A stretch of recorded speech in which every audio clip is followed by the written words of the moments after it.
നമസ്കാരം. Movie world visual media ഒരുക്കുന്ന comedy stars comedy show എന്ന ചാനലിലെ പുതിയൊരു പ്രോഗ്രാമുമായിട്ട് ഞാൻ നിങ്ങളുടെ മുന്നിലേക്ക് എത്തുകയാണ്. മിന്നും താരം. ഈ മിന്നും താരം പ്രോഗ്രാമിൽ ഈ മിന്നും താരം എന്നുള്ള പേര് പോലെ തന്നെ മിന്നുന്ന താരങ്ങളൊക്കെയാണ് ഓരോ ദിവസവും എന്നോടൊപ്പം ഉണ്ടാകാൻ പോകുന്നത്. ഇന്ന് നമ്മുടെ ഈ എപ്പിസോഡിൽ വന്നിട്ടുള്ള മിന്നും താരം ആരാണെന്ന് നിങ്ങൾക്ക് ഒരു ചെറിയൊരു സംശയമൊക്കെ ഉണ്ടാവും. പേടിക്കേണ്ട. നിങ്ങളെ ചിരി കൊണ്ടും ചിന്ത കൊണ്ടും അതുപോലെ തന്നെ സംഗീതം കൊണ്ടും ഡയറക്ഷൻ കൊണ്ടുമൊക്കെ നമ്മളൊക്കെ രസിപ്പിച്ചിട്ടുള്ള ഒരു മിന്നും താരം തന്നെയാണ് എന്നോട് നിൽക്കുന്നത്. മറ്റാരുമല്ല, നമ്മുടെ എല്ലാമായ വിനോദ് കോവൂർ. വിനോദേട്ടാ നമസ്കാരം. നമസ്കാരം. കൈ തരുന്നില്ല, അതിന് മുമ്പ് സാനിറ്റൈസർ, ആദ്യം സാനിറ്റൈസർ. കാരണം ഞങ്ങൾ ഇപ്പോഴത്തെ അവസ്ഥ എല്ലാവർക്കും അറിയാമല്ലോ, അതുകൊണ്ടാണ് നമ്മൾ സാനിറ്റൈസർ കൊടുക്കുന്നത്. ഓക്കെ, അപ്പോൾ എന്തായാലും എനിക്ക് തോന്നുന്നു ഈ ഒരു കൊറോണ സമയത്ത് വിനോദേട്ടന് ഭയങ്കര സന്തോഷമുള്ള സമയമായിരിക്കും അല്ലേ? കൊറോണ സമയത്ത് ഏറ്റവും കൂടുതൽ സന്തോഷിച്ച വിനോദേട്ടൻ എനിക്ക് തോന്നുന്നത്. തീർച്ചയായിട്ടും അല്ലേ? ഈ ലോക്ക്ഡൗൺ സമയത്ത് ശരിക്കും വിനോദേട്ടൻ ഒരു ഗോസിപ്പ് തന്നെ ഉണ്ടാക്കിയിട്ടുണ്ട്. വിനോദേട്ടനെ കുറിച്ച് ഭയങ്കരമായിട്ട് ഗോസിപ്പ് കേൾക്കുന്നുണ്ട്. ഭയങ്കര ഗോസിപ്പാണ്. ഒരു കലാകാരനില്ലാതെ ഗോസിപ്പാണ് വിനോദേട്ടൻ ഉണ്ടാക്കി വെച്ചേക്കുന്നത്. അത് ചിരിച്ചു കളുന്ന ഗോസിപ്പ് എന്ന് പറഞ്ഞപ്പോൾ അതെന്താ ചിരിച്ച്, ഞാൻ ഗോസിപ്പ് എന്ന് പറഞ്ഞ ഒരാളെ കുറിച്ച് പറയുമ്പോൾ ചിരിച്ചിരിക്കുന്നത് അതെനിക്കൊന്ന് എന്നോടുള്ള ഇഷ്ടം കൊണ്ടായിരിക്കും. എന്താ ഗോസിപ്പ് എന്ന് മനസ്സിലായോ? ഞാൻ പറഞ്ഞുതരാം. അത് ഗോസിപ്പ് ഒന്നുമല്ല. നമ്മുടെ നവമാധ്യമങ്ങൾ അല്ലെങ്കിൽ യൂട്യൂബ്, ഇൻ്റർനെറ്റ് എവിടെ നോക്കിയാലും വിനോദ് കോവൂരിൻ്റെതായ ഒരു സ്പേസ് ഉണ്ടാക്കിയെടുത്തിട്ടുണ്ട്. ചാനലിലാണെങ്കിലും ഉണ്ടാക്കിയെടുത്തിട്ടില്ലേ? അത് വേറെ ഒന്നുമില്ല, മറിമായം ഒരു സൈഡിൽ കൂടെ പോകണം. പിന്നെ സ്വന്തമായിട്ടുള്ള ഷോർട്ട് ഫിലിമുകൾ, സിനിമ, പാട്ടുകാരൻ, ബിസിനസ്, ഇതിൻ്റെ രാഷ്ട്രീയം കൂടെ ഉള്ളു. രാഷ്ട്രീയത്തിൽ ഇറങ്ങിയില്ല, വിളിച്ചായിരുന്നു തോന്നുന്നു, പോകുന്നില്ല എന്ന് പറഞ്ഞു. ഓക്കെ, എന്തായാലും വിനോദേട്ടൻ്റെ എന്തായാലും ഈ ലോക്ക്ഡൗൺ വിശേഷങ്ങൾ ആദ്യം അറിയേണ്ടത്. അപ്പം അതുകൊണ്ടാണ് ഈ ഗോസിപ്പ് എന്ന് ഞാൻ പറഞ്ഞു, പേടിക്കണ്ടായിരുന്നു. ലോക്ക്ഡൗണ് എന്നെ സംബന്ധിച്ചിടത്തോളം ലോക്ക്ഡൗൺ വലിയൊരു അനുഗ്രഹമായിട്ട് തോന്നിയിരുന്നു എനിക്ക്. കാരണം നമ്മളൊക്കെ ഇങ്ങനെ തിരക്ക് പിടിച്ച കലാജീവിതത്തിൽ ഉറങ്ങാൻ പോലും സമയമില്ലാണ്ട് നടന്ന് നമുക്ക് നന്നായിട്ട് ഉറങ്ങാൻ കുറച്ച് സമയം കിട്ടി. പക്ഷേ ലോക്ക്ഡൗൺ ഇങ്ങനെ നീണ്ടുപോയപ്പോൾ പ്രയാസമായി. കുറേ പേര് ഉറക്കം പോയി. കാരണം നമുക്കൊന്നും വേറെ വരുമാനമില്ലല്ലോ, ശമ്പളമല്ലല്ലോ. അപ്പം ആ ഘട്ടത്തിലാണ് ഞാൻ എല്ലാവരും ഇങ്ങനെ വിഷമം അനുഭവിച്ച് വീട്ടിലിരിക്കുമ്പോൾ അവരൊക്കെ ചിരിപ്പിക്കാനും ചിന്തിപ്പിക്കാനൊക്കെയുള്ള എന്തെങ്കിലും മാർഗ്ഗങ്ങൾ. അപ്പം ഞാനൊരു യൂട്യൂബ് ചാനൽ തുടങ്ങി സ്വന്തമായിട്ട്. ഫേസ്ബുക്കിലൂടെ കുറേ കാര്യങ്ങളൊക്കെ ചെയ്യാൻ തുടങ്ങി. കുട്ടികളെ മിമിക്രി പഠിപ്പിക്കാനും മോണാക്ട് പഠിപ്പിക്കാനും പിന്നെ കവിതകൾ പരിചയപ്പെടുത്താനും അങ്ങനെ കുറേ കാര്യങ്ങൾ ചെയ്തു. അപ്പോൾ എല്ലാത്തിനും കുറേ ഞങ്ങൾ കണ്ടിരുന്നു, നല്ല അഭിപ്രായങ്ങളാണ് കിട്ടിയത്. പക്ഷേ എനിക്ക് തോന്നുന്നു അതിൻ്റെ ഇടയ്ക്ക് ഷോർട്ട് ഫിലിമിലേക്ക് ഒന്ന് തിരിഞ്ഞ് ഷോർട്ട് ഫിലിം പ്രവാസിയുടെ മനസ്സെന്ന് ഷോർട്ട് ഫിലിം ചെയ്തു. അത് ഭയങ്കര വൈറലായ ഒരു സാധനമാണ് അല്ലേ? അത് ഗൾഫിൽ നിന്ന് വന്ന 2-3 എൻ്റെ സുഹൃത്തുക്കൾ വീട്ടിലെത്തിയിട്ട് വരേണ്ടില്ലായിരുന്നു വിനോദം എന്ന് പറയുന്ന ഒരു അവസ്ഥ എന്നെ വിളിച്ചൊക്കെ പറഞ്ഞു. കാരണം നമ്മൾ ഇത്രയും കാലമൊക്കെ വീട്ടുകാരെ പോറ്റാൻ വേണ്ടിയിട്ട് അവിടെ മരുഭൂമി കിടന്ന് അധ്വാനിച്ച് കഷ്ടപ്പെട്ട് കഴിഞ്ഞപ്പോൾ നമ്മളെന്തോ ഒരു നികൃഷ്ട ജീവിയെ പോലെയൊക്കെ കാണുന്ന രീതിയിൽ ആ സമയത്ത് ഭയങ്കരമായിട്ട് വന്നല്ലോ, പ്രവാസിയാണ് ഇത് പരത്തുന്നത് എന്നുള്ള സംഭവം വന്നല്ലോ. അപ്പോൾ ഇതിങ്ങനെ 2-3 പേര് പറഞ്ഞപ്പോൾ എനിക്ക് തോന്നി ഇത് ആശയമാക്കിയിട്ടൊരു ചെറിയ ഷോർട്ട് ഫിലിം ചെയ്യണം. അങ്ങനെ അന്നൊന്നും പുറത്തിറങ്ങാനേ പറ്റില്ല. വീട്ടിൽ നിന്ന് എൻ്റെ മൊബൈൽ ഫോണിൽ എൻ്റെ ഏട്ടൻ്റെ മകള് ക്യാമറ ചെയ്തിട്ട് ഞാൻ ഒറ്റയ്ക്ക് ഒരു വൺ മാൻ ഷോ പോലെ ചെയ്തൊരു സാധനം.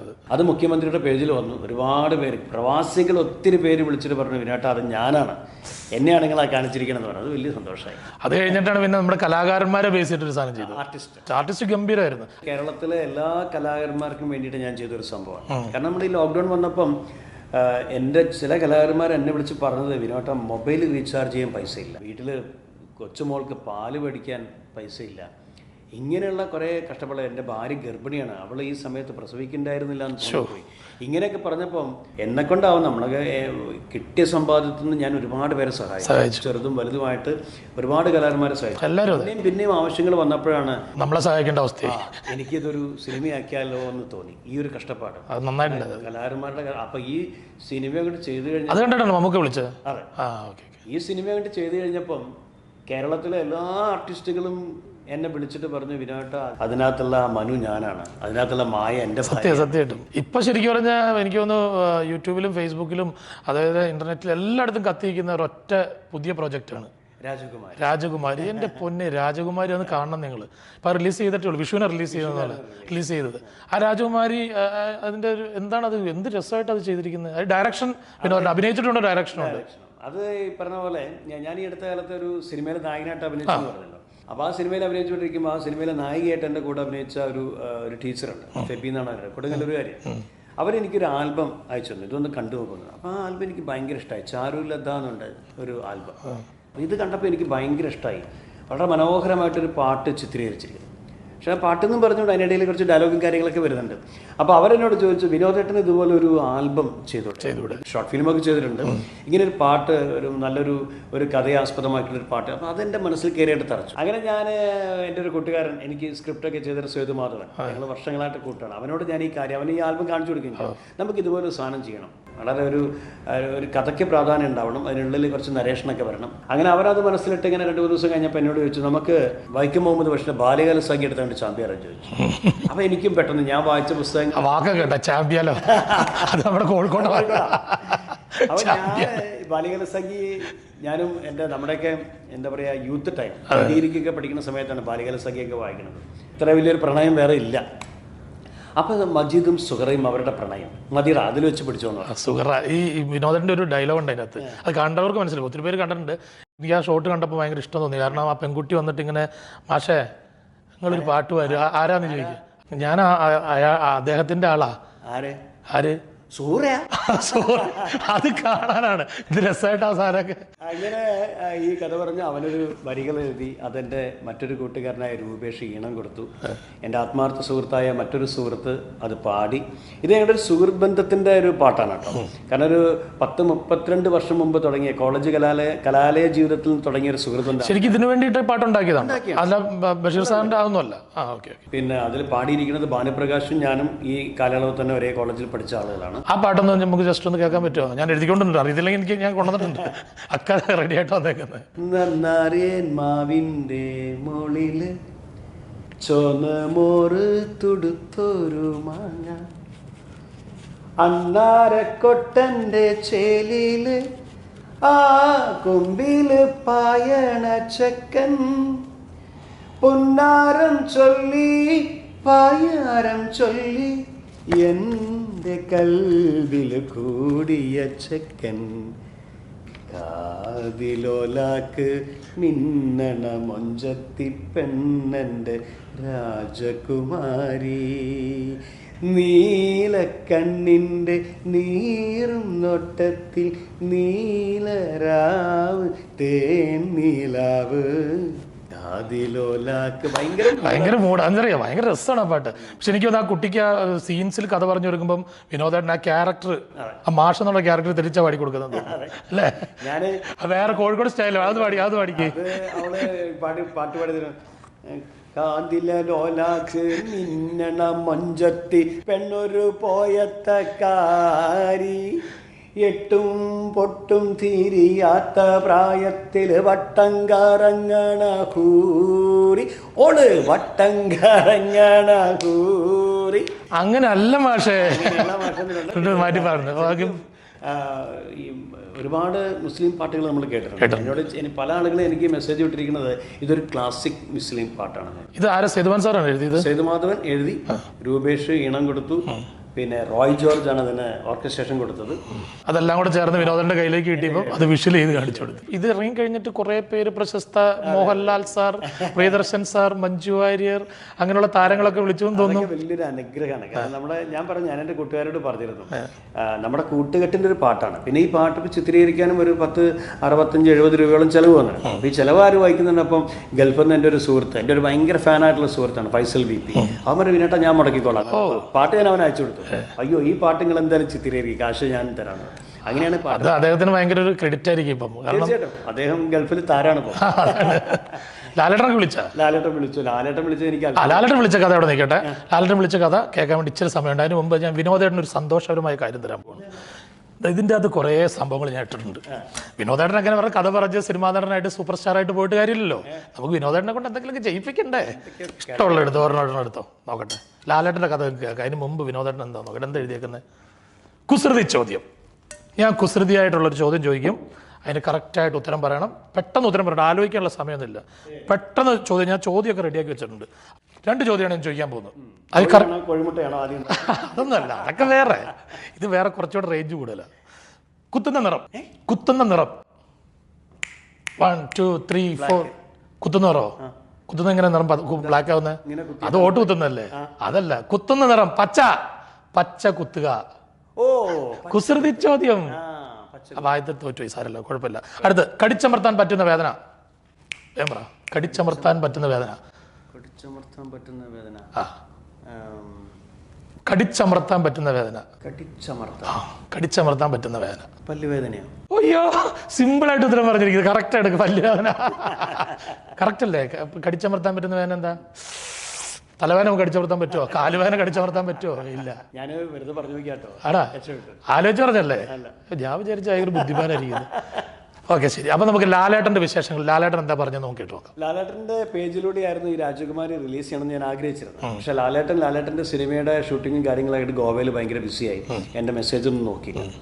പിന്നെ നമ്മുടെ എം ജയചന്ദ്രൻ സാറുടെയും കുറേ മ്യൂസീഷ്യന്മാരുടെയും പേജിലൂടെയാണ് ഈ പാട്ട് റിലീസ്. അങ്ങനെ വിഷുവിന് എന്നുള്ള റിലീസിനാണ്. വിഷു കഴിഞ്ഞ ഒരു 2 ദിവസം കഴിഞ്ഞപ്പോൾ എനിക്ക് ലാലേട്ടൻ്റെ കോൾ വരാണ്. ലാലേട്ടൻ പറഞ്ഞ, വിനോദെ, ഞാൻ രാജകുമാരി കണ്ടു. എങ്ങനെ പറഞ്ഞ അങ്ങനെ ഞാൻ പറയില്ല. വിനോദെ, ഞാൻ രാജകുമാരി കണ്ടു. ഗംഭീരമായിരിക്കുന്നു, നല്ല വർക്കാണ്, മനോഹരമായ പാട്ട്. അത് വിഷ്വൽ ചെയ്തതും വളരെ മനോഹരമായിരിക്കുന്നു. ആ പെൺകുട്ടി എനിക്ക് ഭയങ്കരമായിട്ട് ഇഷ്ടപ്പെട്ടു. അവളേതാണ്, അവളെ എങ്ങനെ കണ്ടെത്തി എന്നൊക്കെ ചോദിച്ചു. അപ്പം ഞാൻ എങ്ങനെ കണ്ടെത്തി? എനിക്കൊരു ആഗ്രഹം ഉണ്ടായിരുന്നു. അത് സത്യത്തിൽ ഇതിനകത്ത് പെൺകുട്ടികളായിട്ട് അഭിനയിക്കാൻ ഒരു 10-14 പേരെ ഞങ്ങൾ നോക്കിയിരുന്നു. അപ്പോൾ ഇവർക്കൊക്കെ പാട്ടിൻ്റെ ഒരു 4 വരി അയച്ചു കൊടുത്തിട്ട് ഒന്ന് പാടി അഭിനയിച്ച് തരാൻ പറഞ്ഞു. അങ്ങനെ പലരും അഭിനയിച്ചു വന്നു. അവിടെ ഒന്നും ഞങ്ങളെ സൂറയെ കണ്ടെത്താൻ പറ്റില്ല. അവസാനം ഈ കുട്ടി വന്നപ്പം ഞാനും നമ്മുടെ പാട്ട് എഴുതിയ ആളും ഒരുമിച്ച് പറഞ്ഞു, ഇത് സൂറ ശബരാണ്, ഇങ്ങനെ മതി നമ്മളെ, ഇതാണ് നമ്മുടെ സൂറ എന്ന് പറഞ്ഞു. വരാൻ പറഞ്ഞു, ബാക്കിയൊക്കെ നമുക്ക് ഇവിടെ ഒന്ന് ചെയ്യാമെന്ന് പറഞ്ഞു. പിന്നെ അവളെ കറക്റ്റ് സ്ക്രൂ ചെയ്തപ്പം അവളെ കറക്റ്റ് ആളുടെ കിട്ടി. അയ്യോ, അവളെ കറക്റ്റ് എന്താണെന്ന് വെച്ചാൽ ഞങ്ങൾ ആ ഷൂട്ട് കഴിഞ്ഞപ്പോൾ ഞങ്ങൾ ഒരുമിച്ച് പറഞ്ഞു. അന്നാണ് ഞങ്ങൾ പേര് കൊടുക്കുന്നത് രാജകുമാരി. പെർഫോമൻസ് കണ്ടപ്പോഴാണ് അവളുടെ പേരിൽ അത് രാജകുമാരി. നന്നായിട്ടുണ്ട്, ഗംഭീരമായിട്ടുണ്ട്. അല്ല, അങ്ങനെയുള്ള പുതിയ താരങ്ങൾ വരുമ്പോൾ നമുക്ക് പ്രത്യേകിച്ച് വിനോദന്റെ ക്രെഡിറ്റും ആയില്ലോ. ലാലേട്ടൻ എന്നിട്ട് എൻ്റെ കയ്യിൽ നിന്ന് ആ കുട്ടിയുടെ നമ്പർ വാങ്ങിച്ച് ലാലേട്ടൻ ആ കുട്ടിയെ വിളിച്ച് സംസാരിച്ചു. ആ കുട്ടിക്ക് ഭയങ്കര തലറങ്ങി വീണ്ടുണ്ടാവല്ലോ. പിന്നെ ലാലേട്ടൻ്റെ കൂടെ പ്രിയദർശൻ സാർ ഉണ്ടായിരുന്നു. പ്രിയദർശൻ സാറും ആ കുട്ടിയോട് സംസാരിച്ചു. അതെങ്ങനെ ലാലേട്ടൻ പറഞ്ഞ എങ്ങനെയായിരിക്കും? പ്രിയദർശൻ സാർ ഉണ്ടെന്ന് പറഞ്ഞ എങ്ങനെയായിരിക്കും? അല്ലെ, അതെ മോളെ, പിന്നെ എൻ്റെ കൂടെ ചെറിയൊരു സംവിധായകനാണ്, പ്രിയദർശൻ എന്നാണ് അയാളുടെ പേര്. അങ്ങനെ അതൊക്കെ ഇവിടെ വന്നപ്പോൾ ഭയങ്കര സന്തോഷം. പിന്നെ അതിനുശേഷം മഞ്ജു വാര്യരും ഈ കുട്ടിക്ക് മെസ്സേജ് അയച്ചു. ഞാൻ രാജകുമാരി കൊണ്ട് വളരെ ഭംഗിയായിട്ട് ചെയ്തിട്ടുണ്ട്. ഇപ്പം അത് കണ്ട എല്ലാവരും ആ കുട്ടിയെയാണ് എടുത്തു പറയുന്നത്. അപ്പോൾ ഇന്നലെ ബാലേന്ദ്ര മേനോൻ, മേജർ രവി, മാമുക്കോയ, അങ്ങനെ ഒരുപാട് പേര് വാട്സാപ്പിൽ കണ്ടിട്ട് എനിക്ക് മെസ്സേജ് വിട്ടുകൊണ്ടിരിക്കുന്നു. വളരെ സന്തോഷം. ഇത് ഡയറക്റ്റ് ചെയ്തപ്പം എങ്ങനെ തോന്നി? ഇതിങ്ങനെ ഇത്രയും വലിയ ഹിറ്റ് ആവും തോന്നിയോ? അല്ല, മനസ്സിൽ ഉണ്ടല്ലോ, മനസ്സിൽ നേരത്തെ ഒരു പിക്ചർ ഉണ്ടല്ലോ. ഈ പാട്ട് ഞങ്ങൾ റെക്കോർഡ് ചെയ്തിട്ട് 1 മാസത്തോളം ഈ പാട്ട് കേട്ടു. ഞാൻ കാറിൽ പോകുമ്പോൾ മുഴുവൻ ഈ പാട്ട് കേട്ടു. വിഷ്വലിങ്ങനെ മനസ്സിലിങ്ങനെ കാണുമല്ലോ എന്തൊക്കെ ചെയ്യണം എന്നുള്ളത്. അപ്പം അത് കണ്ടു. പിന്നെ ഈ വരികൾ എഴുതിയ സേതുമാധവനും നല്ല ഐഡിയ ഉണ്ടായിരുന്നു. അവനും ഞാനും കൂടി ചേർന്നിട്ട് അതങ്ങോട്ട് ഒരു നല്ല ക്രിയേറ്റിവിറ്റി ആയിരുന്നു. അതുപോലെ എനിക്ക് തോന്നുന്നു ഈ സൂറനെ പറഞ്ഞ പോലെ തന്നെ മജീദിനെ പറയേണ്ടി വരും. കാരണം മജീദിന്റെ ആ ലാസ്റ്റത്തെ ഒരു ഷോട്ട്, ഇവർ വയറെ വന്നിട്ട് കുത്തുകുത്തുന്നുണ്ട്. അതൊക്കെ എങ്ങനെ ക്രിയേറ്റ് ചെയ്ത് നല്ല രസമായിട്ടുണ്ട്. മജീദ് ഇപ്പോൾ കബീർ എൻ്റെ കൂടെ എൻ്റെ എല്ലാ ഷോർട്ട് ഫിലിമിലും ഒരു ക്യാരക്ടർ ചെയ്യുന്ന ഒരാളാണ്. എത്രയോ വർഷങ്ങളായിട്ടുള്ള ഒരു ബന്ധമാണ് ഞങ്ങൾ. അപ്പം മറ്റൊന്നും ചിന്തിക്കേണ്ടത്, എൻ്റെ താടിയൊക്കെ ഒന്ന് ട്രിം ചെയ്തിട്ട്. അപ്പോൾ എല്ലാവരും പറഞ്ഞു കറക്റ്റ് മജീദാണ് ഇതിനോട്ടാന്ന് പറഞ്ഞു. കറക്റ്റ്, നല്ല രസമായിട്ടുണ്ടായിരുന്നു. അത് ഗംഭീരമായി. എന്തായാലും എല്ലാവരും വല്ലാത്തൊരു കുരുത്തവും നിമിത്തമൊക്കെ ഉണ്ട്. ചായം പൂശ് എന്ന് പറഞ്ഞ പടം ഇറങ്ങാൻ പോകണം അല്ലേ? നായകനാവുന്ന സിനിമയാണ്. അത് കുറേ വിഷ്വൽസുകൾ ഇപ്പം ന്യൂസിലൊക്കെ കണ്ടപ്പോഴേ ഭയങ്കര സംഭവമായി പോയി. അത് ഈ പറഞ്ഞ പോലെ പിന്നെ ഒരിക്കലും ഒരു നായകനാവണമെന്നൊന്നും ആഗ്രഹിച്ചില്ല. നമുക്ക് ഇങ്ങനെ ക്യാരക്ടർ റോളുകളൊക്കെ ചെയ്ത് പോകണം, നായകനാവാനുള്ള ഒരു പരിവേഷം നമ്മളിലില്ല എന്നൊക്കെ എന്നെ വിചാരിച്ചിരിക്കുമ്പം ഞാൻ ഈ അടുത്ത കാലത്ത് നമ്മുടെ പനോരമയിലേക്ക് സെലക്ഷൻ കിട്ടിയ ഒരു സിനിമയുണ്ട്, താഹിറ എന്നുണ്ട്. താഹിറ. ഈ സിനിമയുടെ സംവിധായകൻ സിദ്ദിഖ് പറവൂർ, ഇദ്ദേഹം എനിക്ക് ഇതിൻ്റെ ലിങ്ക് അയച്ചു തരും, അതൊന്ന് കാണണമെന്നുണ്ട്. അങ്ങനെ ഞാനിരുന്ന് കണ്ടപ്പം എനിക്ക് സിനിമയോട് ഭയങ്കര ഇഷ്ടമായി. അപ്പോൾ ഒരു ജനകീയ സിനിമയാണത്, ദാരിദ്ര്യത്തിൽ നിന്നുണ്ടായൊരു സിനിമയാണ്. ഇവിടെ 30 കോടിയും 3 കോടിയൊക്കെ ഉണ്ടാക്കുമ്പോൾ 3 ലക്ഷം കൊണ്ടും സിനിമ ഉണ്ടാക്കാമെന്ന്, 3 ലക്ഷവും വേണ്ട, അങ്ങനെ ഉണ്ടാക്കിയൊരു സിനിമയാണ് താഹിറ. ഈ സിനിമയ്ക്ക് പനോരമയിൽ സെലക്ഷൻ കിട്ടിയെന്ന് പറഞ്ഞപ്പോൾ ഭയങ്കര സന്തോഷമായി. അത്രയും ജീവിതഗന്ധിയായൊരു സിനിമ. അങ്ങനെ ഞാൻ ഈ ഡയറക്ടറോട് പറഞ്ഞു, ഇത് നിങ്ങൾ എല്ലാ ഫെസ്റ്റിവലിനും അയക്കണം, എല്ലായിടത്തും ഇത് പോയിട്ട് തിളങ്ങിട്ട്. അങ്ങനെ ഗോവൻ ഫിലിം ഫെസ്റ്റിവലൊക്കെ ഇത് പോയി തിളങ്ങി. അങ്ങനെ ഇരിക്കുമ്പോൾ ഇയാൾ പറഞ്ഞു എൻ്റെ അടുത്ത സിനിമയിലെ നായകൻ വിനോദാണ് കേട്ടോ. അപ്പം ഞാൻ ഞെട്ടി. ഞാനോ? എനിക്ക് ഒരു നല്ലൊരു കഥ വന്നിട്ടുണ്ട്, ഞാൻ വിനോദിനെ നായകനാക്കി സിനിമ. അങ്ങനെ കഥയൊക്കെ പറഞ്ഞപ്പോൾ ഞാൻ ചോദിച്ചു, സിദ്ദിഖ ഇതേതെങ്കിലും ഒരു നല്ല നടനെ വെച്ചിട്ട് ചെയ്തൂടെ? ഞാൻ എന്തെങ്കിലും എനിക്ക് ചെറിയൊരു ക്യാരക്ടർ തന്നാൽ മതി, പടം ഓടണമെങ്കിൽ. അല്ല, ഇത് എൻ്റെ മനസ്സിൽ വിനോദാണ് അത് എഴുതുമ്പോൾ, ഇത് വിനോദ് ചെയ്താൽ മതി, വിനോദിൻ്റെ കയ്യിൽ ഇത് ഭദ്ര എന്ന് പറഞ്ഞു.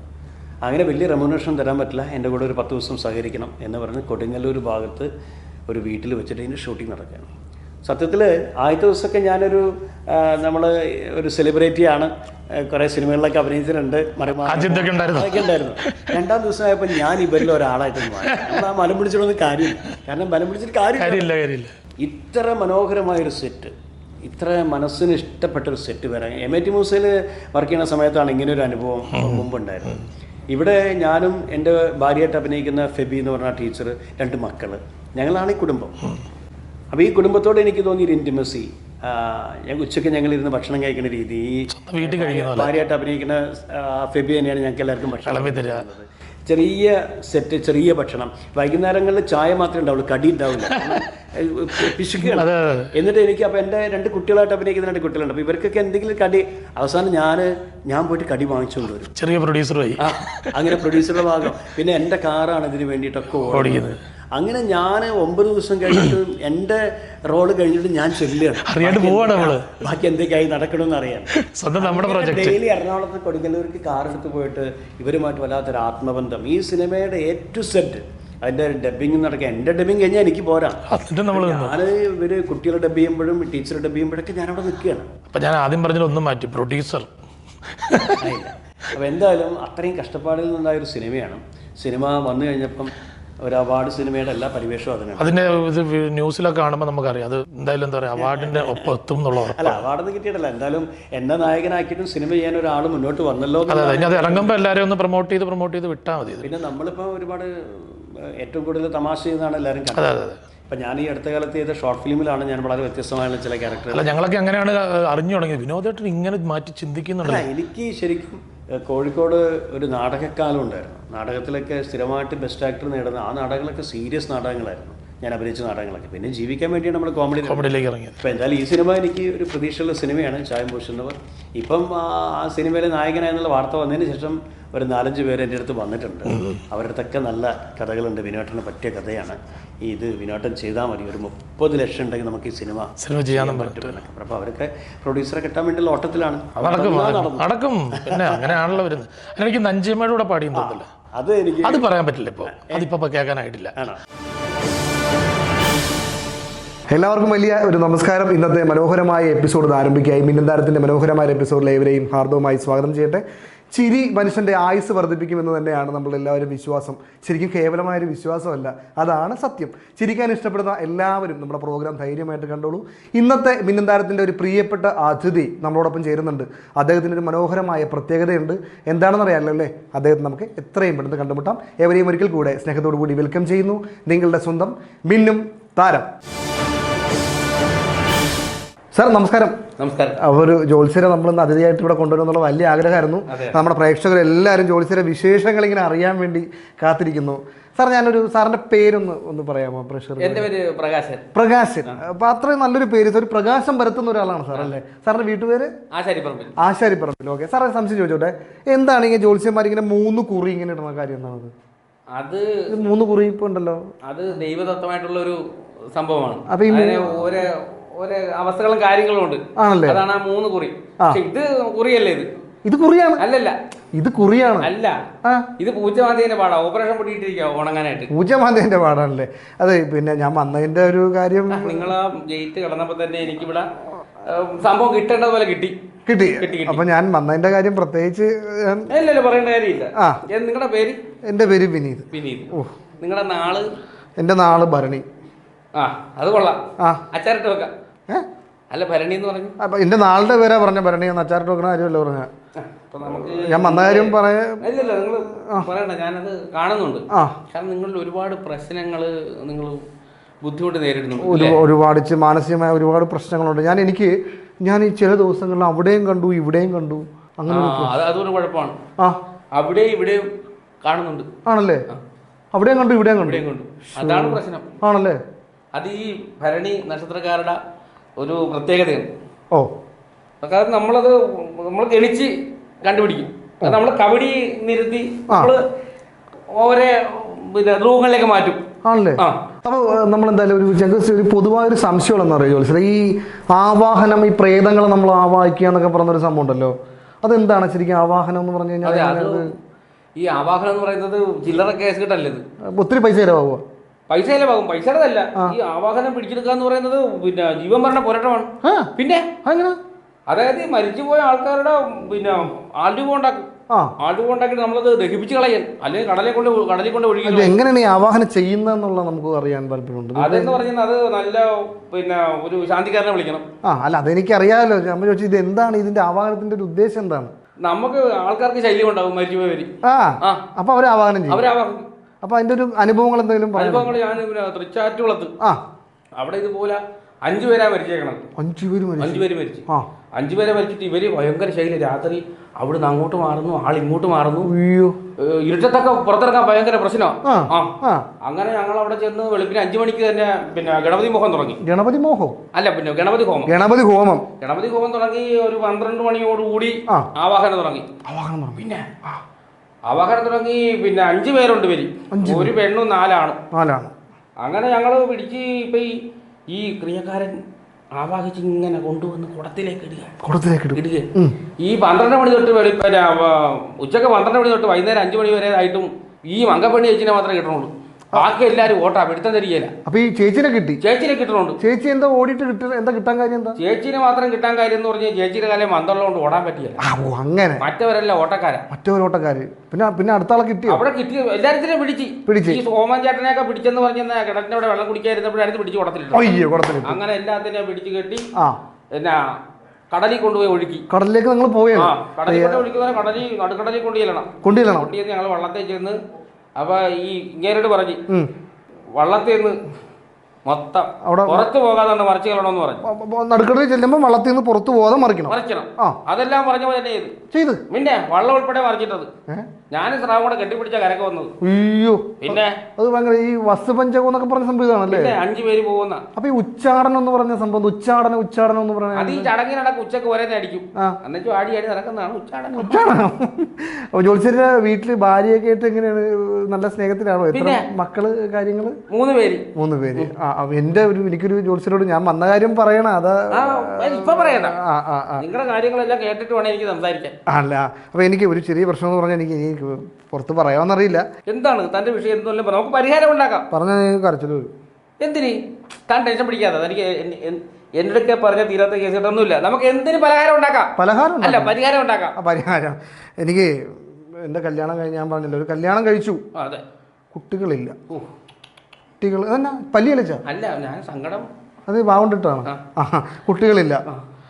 കുട്ടികളില്ലാത്തതുകൊണ്ട് പിന്നെ വീട്ടുകാരെ തോന്നിച്ച് ഒരു കല്യാണം കഴിച്ച് പക്ഷെ അതിലും കുട്ടികളില്ല. അപ്പൊ പിന്നെ വീട്ടുകാരെ തോന്നിച്ചിട്ട് 3ാമത് കല്യാണം കഴിച്ചു. 3ാമത് കെട്ടി പിറ്റേ ദിവസം ഞാൻ അമേരിക്ക ജോലിക്ക് പോയി. പറയട്ടെ, 3ാമത് കെട്ടി ഞാൻ അമേരിക്ക ജോലിക്ക് പോയി. പണിയെടുത്ത് പൈസ ഉണ്ടാക്കി. 10ാസുകാരനായിട്ട് ഞാൻ ഫോർച്യൂണർ കാറിൽ എൻ്റെ വീട്ടിലേക്ക് വന്നപ്പോണ്ടല്ല, 5 വർഷം കഴിഞ്ഞ് വന്നപ്പോ 4 പിള്ളേര് വീടിന്റെ മുറ്റത്ത് കിടന്ന് ഓടിക്കളിക്കും.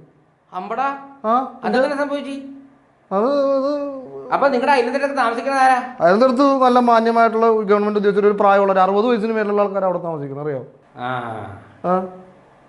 കുഴപ്പമില്ല. എന്താ ആണല്ലേ? പക്ഷെ എനിക്ക് ഭയങ്കര ഒരു ടെൻഷനും പ്രശ്നങ്ങളുമാണ്. അതൊരു ഭയങ്കര വിഷയമാണ് ജോത്സ്യരെ.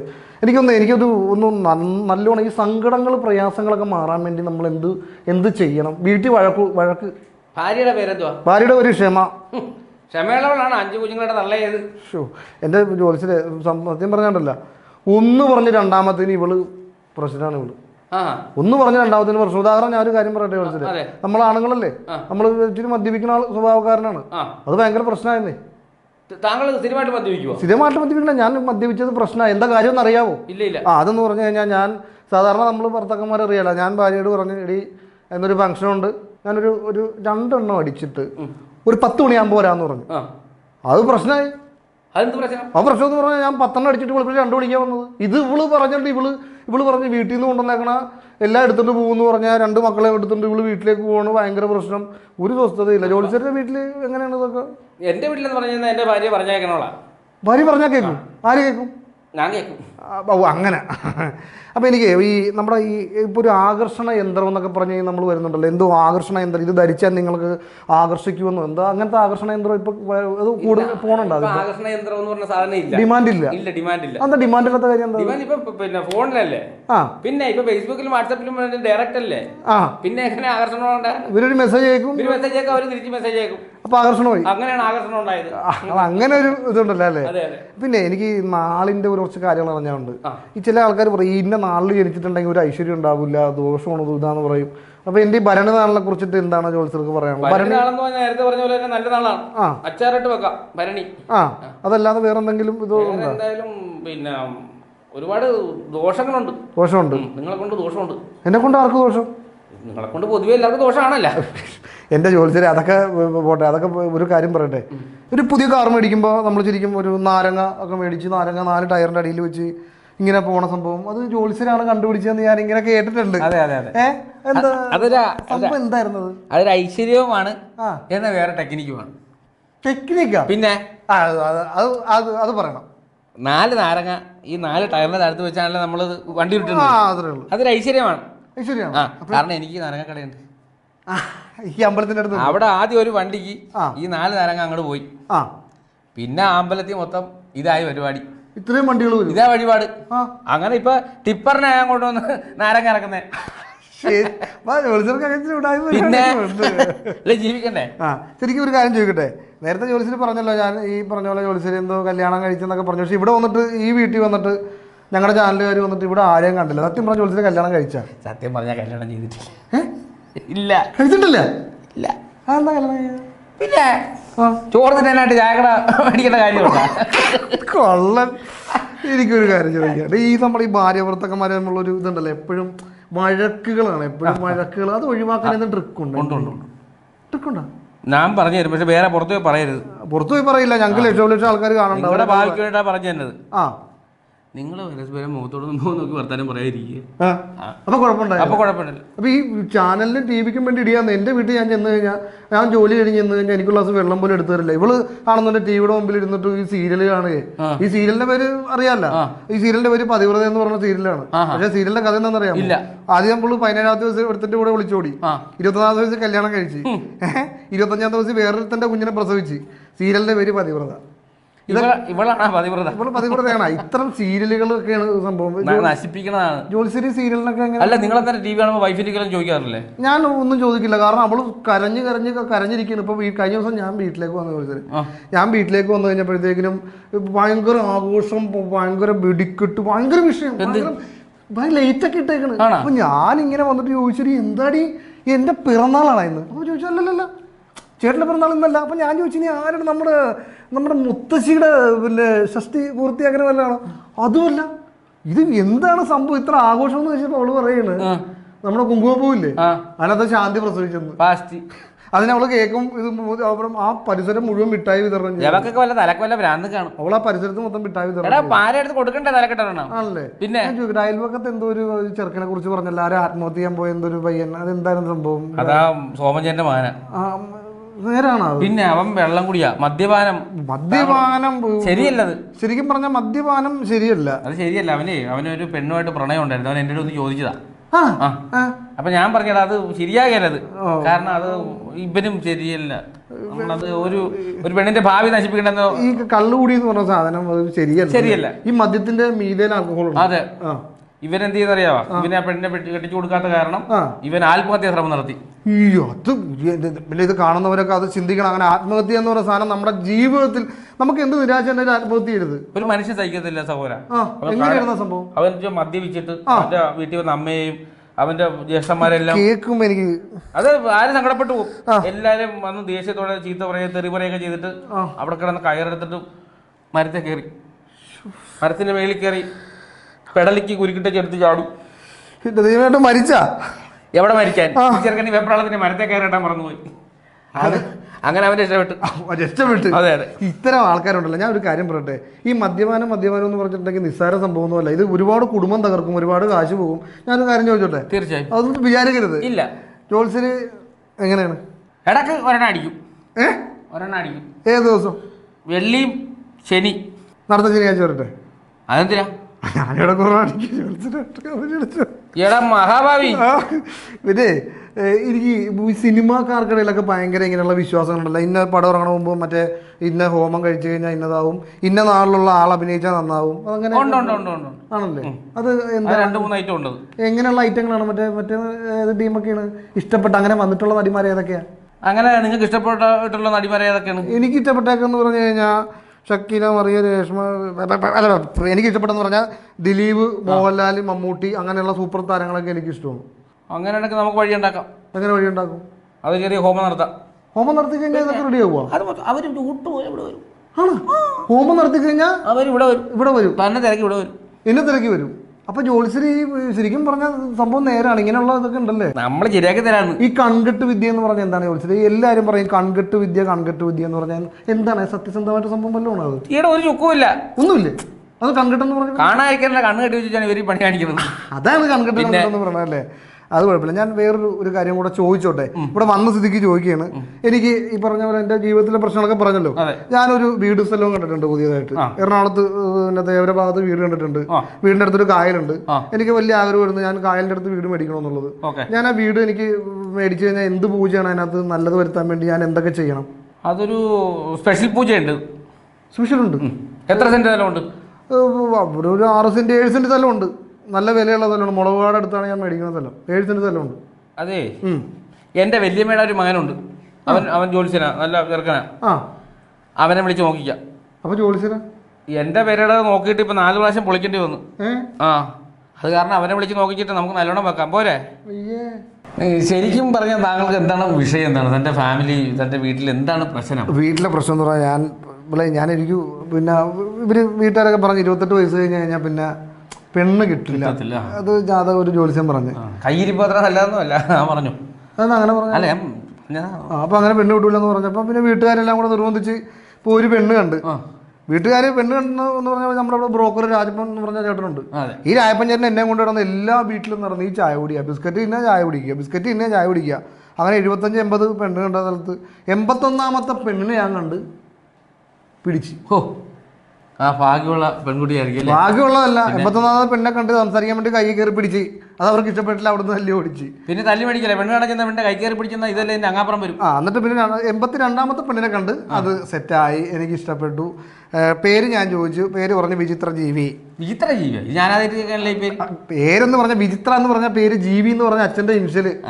ആ ജീവിക്ക് ഉണ്ടായ ജീവിയാണ് ഈ വിചിത്ര ജീവി. അങ്ങനെ കല്യാണം കഴിച്ചു. വളരെ ഇതായി. ആദ്യ രാത്രി അതെന്ന് പറഞ്ഞാൽ അറിയാമല്ലോ, നമ്മളെല്ലാ മനുഷ്യരുടെ ഒരു എന്താ ഒരു കുളിര് പോലെയൊക്കെ അല്ല, അത്ര കുളിര് വേണ്ട കൈയ്യടെ. എൻ്റെ ആദ്യത്തിന്റെ കാര്യം പറയണ ജോത്സ്യന്റെ അല്ല. ഈ ആദ്യ രാത്രി ഫോണുണ്ടോ കയ്യിൽ? ഫോണുണ്ടോ? സൈലന്റ് ആക്കി അല്ലേ? പറഞ്ഞു തീരും മുമ്പ് ബെല്ലടിച്ചെന്ന് പറയട്ടെന്ന്. ആദ്യ രാത്രി എന്ന് പറഞ്ഞു കഴിഞ്ഞാൽ നമുക്ക് എല്ലാ മനുഷ്യരുടെ ജീവിതത്തിൽ ആദ്യ രാത്രി എന്ന് പറഞ്ഞാൽ നമുക്ക് ഒരു ഭയങ്കര ഇതല്ലേ. അതെ, ആദ്യ രാത്രി അവൾ എൻ്റെ അടുത്തേക്ക് ഇങ്ങനെ വന്നു. അപ്പൊ ഈ നല്ല സ്പ്രേയുടെയും ആ മുല്ലപ്പൂവിന്റെയും വാസന, ആ മണം, ആ പുതിയ ബെഡ് കിടക്ക അടി. ആദ്യ രാത്രി ഒരു ഗ്ലാസ് പാലുമായിട്ട് എൻ്റെ അടുത്തേക്ക് വന്നിങ്ങനെ ഇരുന്ന് കുറച്ചു നേരം സംസാരിച്ചപ്പോൾ ഞാൻ പറഞ്ഞ് എന്താണ് നമ്മളിങ്ങനെ സംസാരിച്ചിരുന്ന മതിയാ എന്താണ് അവള് പറഞ്ഞു. എനിക്ക് ഭയങ്കര ടെൻഷനാണ് ചേട്ടാ, വീട് മാറി കിടന്ന് എനിക്ക് തന്നെ ഇപ്പൊ ശ്വാസം മുട്ടുന്നുണ്ട്. ആണ് എൻ്റെ അടുത്ത് പറഞ്ഞു ചേട്ടാ എനിക്ക് ഉറക്കം വന്നില്ല, എനിക്ക് ഭയങ്കര ടെൻഷനും പ്രശ്നവും. എനിക്ക് പറയണ കേൾക്കുക, എനിക്ക് ഉറക്കം വന്നില്ല ചേട്ടാ. ഞാൻ പറഞ്ഞൊരു കാര്യം, നീ നിന്നെ കുറിച്ച് എന്നോട് തുറന്ന് സംസാരിക്കും, നിനക്ക് ആ മനസ്സ് ഫ്രീ ആകുമ്പോൾ നിനക്ക് നന്നായിട്ട് ഉറങ്ങാൻ പറ്റുമെന്ന്. അങ്ങനെ അവളെ കുറിച്ച് നേരം വിളിക്കുന്നവർ എന്നോട് സംസാരിച്ച് അവള് സുഖമായിട്ട് ഉറങ്ങി. അന്ന് മുതൽ ഇന്ന് വരെ ഞാൻ ഉറങ്ങിയിട്ടില്ല. എൻ്റെ ഉറക്കം തന്നെ നഷ്ടപ്പെട്ടു ഇവളുടെ കഥ കേട്ടിട്ട്. അങ്ങനത്തെ ഒരു പെണ്ണായിരുന്നു. പിറ്റേ ദിവസം രാവിലെ ഇതുപോലെ തന്നെ ഞാൻ കാര്യം എന്തായാലും ജീവിതമായി. ഞങ്ങള് പിറ്റേ ദിവസം ഇങ്ങനെ നമ്മൾ ക്ഷമിക്കുകയല്ല. പിറ്റേ ദിവസവും അവളിങ്ങനെ കല്യാണ മണിയറയിലേക്ക് കടന്നു വന്ന് എൻ്റെ അടുത്തേക്ക് ഇരുന്ന്. അപ്പൊ ഞാൻ ചോദിച്ചു പൊന്നെ പൊന്നെന്ന് അവളെ വിളിച്ചാണ് ചോദിച്ചത്. ഇവിടെ തുടക്കി ഒരു പേപ്പർ എടുത്ത് തേനൊഴുകണ കൊടുക്കണം. അങ്ങനെ ബൂസ്റ്റ് ചെയ്യണ്ട, എന്റെ കഥയാണത്. ഇത് കേൾക്കാൻ വേണ്ടി ഇത് ടിക്കറ്റ് എടുത്ത് കാണേണ്ട പടം. അങ്ങനെ ഞങ്ങള് ഒന്നിച്ച് കട്ടിലേക്ക് ഇരിക്കുമ്പോ എന്റെ അടുത്തേക്ക് വന്നത് ഇങ്ങനെ ഒന്ന് മുട്ടിക്കേ, തോളോട് തോൾ മുട്ടിയിരിക്കും. ഞാൻ അറിയാല്ല മുട്ടിയിരുന്ന് അവൾ എൻ്റെ അടുത്തേക്ക് വന്ന് കാലെടുത്ത് എൻ്റെ കാലിലേക്ക് എടുത്ത് വെച്ചു.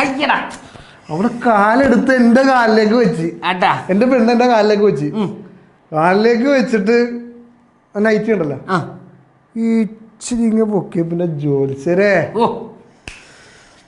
കാണണം ജോലിസരേ കാല് നിറച്ച് മറ്റേ ഈ രോഗം ഈ ഞരമ്പ് കിടക്കുന്ന രോഗം ഉണ്ടല്ലോ എന്താ എന്റെ പേരെന്താ വട്ടച്ചൊറി പിടിച്ച പെണ്ണിനെയാണ് എന്റെ കരുത കെട്ടി വെച്ചത്. എനിക്ക് ഇതൊക്കെ കണ്ടിട്ട് എനിക്ക് കൺട്രോൾ പോയി. ഞാൻ അപ്പം തന്നെ ഞാൻ അമ്മാവനെ വിളിച്ചിട്ട് ഞാൻ പറഞ്ഞ് അമ്മാവന് ഇഷ്ടപ്പെട്ട ആഹാരമൊക്കെ അമ്മാവൻ ഇന്ന് തന്നെ കഴിക്കണം. അമ്മാവൻ നുറുക്ക് പക്കാവട ഈ സാധനമെല്ലാം അമ്മാവൻ ഇന്ന് തന്നെ കഴിക്കണം. നാളെ ഞാൻ രാവിലെ വീട്ടിൽ വന്നു കഴിഞ്ഞാൽ ആ കിളവ നിന്റെ പല്ല് ഞാൻ അടിച്ചു കുഴിക്കുമെന്ന് ഞാൻ അമ്മാവനെ വിളിച്ച് ഞാൻ പറഞ്ഞു.